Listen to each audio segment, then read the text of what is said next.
Okay, here we're going to find if this sequence converges or diverges. The way we find out if it converges or diverges is by taking the limit as n approaches infinity. So with this one, it's really quite tricky because you're going to have to know about something called the squeeze theorem, also known as the sandwich theorem. And with the squeeze theorem, what that tells us is actually quite intuitive, even though the formalism might sort of scare some people, but it's really completely harmless.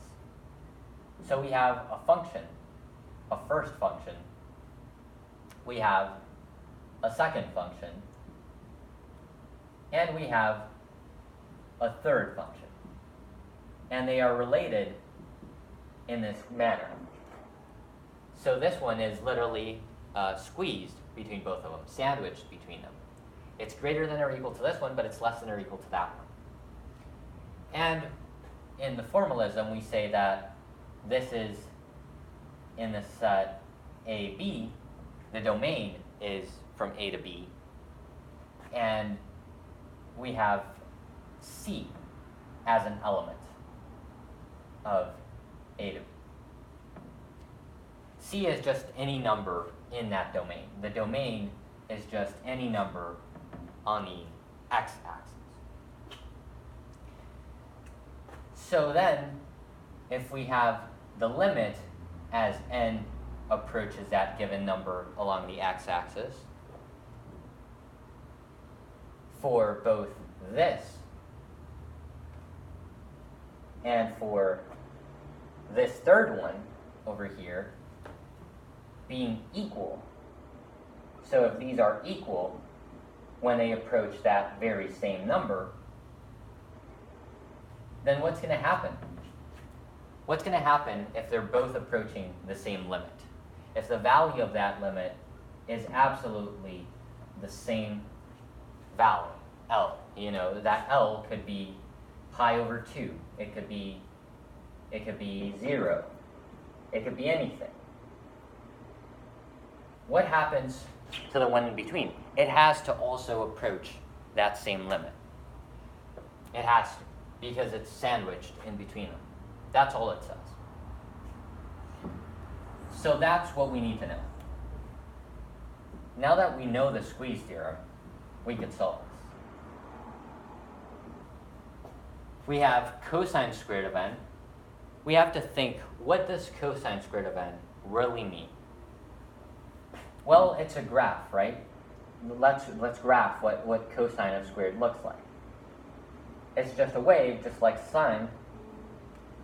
But what we care about is what's its range. What's its possible range? Because those are the possible values of the limit. So its range happens to be from 0 to 1. From 0 to 1.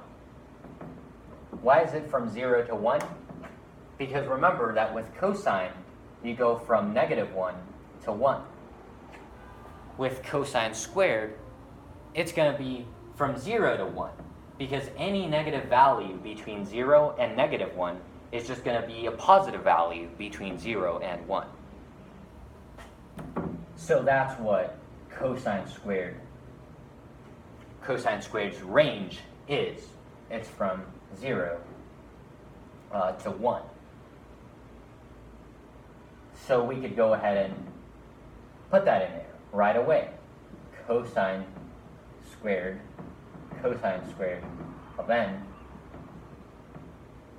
Its limit, not itself, but the limit is going to be squeezed between them. I should probably write that. The limit is going to be the limit as n approaches infinity of this is by necessity going to be squeezed between these. But remember, this is being divided by 2 to the n. So that's not the entire picture.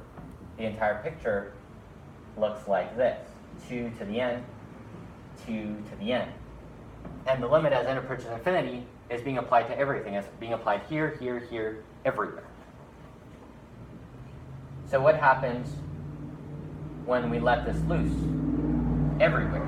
Limit as n approaches infinity, limit as n approaches infinity, limit as n approaches infinity. Here it doesn't even matter, because 0 divided by anything is 0.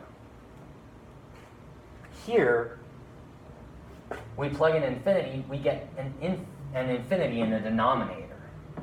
An infinity in the denominator tells us that that will go to 0, because it's just 1 is divided by infinity. This is 0. So then the limit as n approaches infinity of cosine squared n over 2 to the n is between 0 and 0. So by the sandwich theorem, by squeeze theorem, whatever you want to call it, by squeeze theorem, that sequence, the sequence a subscript n, converges